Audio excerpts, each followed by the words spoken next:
we are in the ironic position where progressive politics and science in some respects and any type of kind of forward momentum in politics is going to need to be preserved in states. And that sort of runs the gamut, whether it's dealing with an issue like immigrants' rights, maintaining some advancements in healthcare access.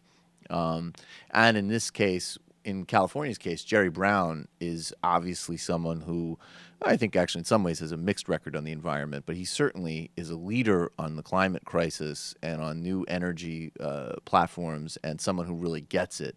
And last week, he was speaking at the American Geophysical Union, which is a place that Rick Perry will address next week. Just kidding. And he basically said, he had this to say, if basically the federal government stops monitoring the effects of climate change. Let's take a listen to this, Ben, and then I want your reaction. Now, some people say that they're going to turn off the satellites that are monitoring the climate, low Earth phenomena, the Landsat, and all the various measuring satellites that we have. Well, I remember back in 1978, I proposed a Landsat satellite for California. They called me Governor Moonbeam because of that. I didn't get that moniker for nothing. And if Trump turns off the satellites, California will launch its own damn satellite. We're going to collect that data. Ben. Yeah. What do you think? Well, I mean, I like it because of the spirit more than anything. I don't. I mean, great, good. We should. We can launch the satellites. I can. I can take an increase in my California taxes that will be offset by the apparent massive reduction I'm about to get in federal taxes. Right.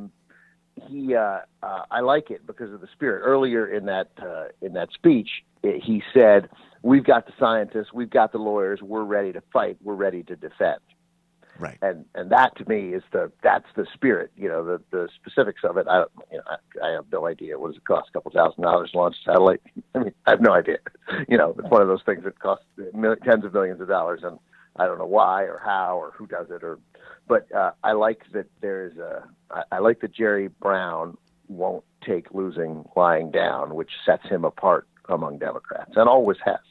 Yeah, I mean, and there's a couple of interesting things there, too, to also tease apart. One thing is there's an interesting similarity between Jerry Brown and Donald Trump, which is that they both clearly speak with very sort of lightly written speeches, to say the least. Like, he's obviously ad-libbing there to some extent, and except in contrast to Trump, he's a brilliant guy saying relevant things versus sort of like, a nightclub act meets a neo-fascist. But, the other thing, too, that I think I like that you pointed out is there's sort of like two grids to this response to the Trump age. And one axis is having a really unequivocal progressive message, which I think is really important. And I think that you also think is important, which really sort of sets the clear markers down and says, this is what we believe, this is what we want on taxes, this is what we want on the environment. Jerry Brown is not necessarily, he's certainly not nearly as left-wing as Bernie Sanders. He's more actually from the centrist ring of the party.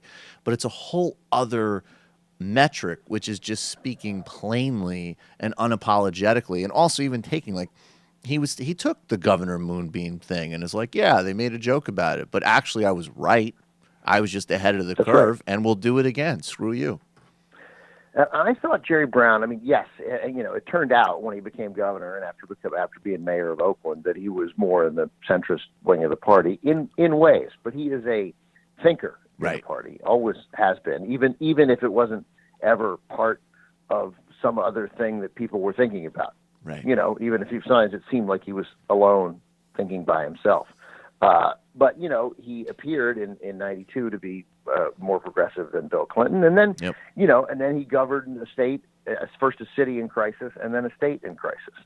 And, and so the difficulties of doing the job mainstreamed him a little bit. And that is something that all progressives are going to have to accept in the country we live in, right? and the kind of government we have, even if we're able to successfully return to power. But I think you're right. He's hard to pigeonhole because Right. he's a complicated, interesting guy. He in some of that language that he used there about we're ready to fight, we're ready to defend, we got the lawyers. So just there's the specificity of like, hey, we got the lawyers, Right. which I love. We have the scientists, we got the lawyers. Like they're part of this fight, Right. and it reminds. Hey, it's Sam Seder. Why don't you subscribe to this channel? You can do so right over here. Subscribe.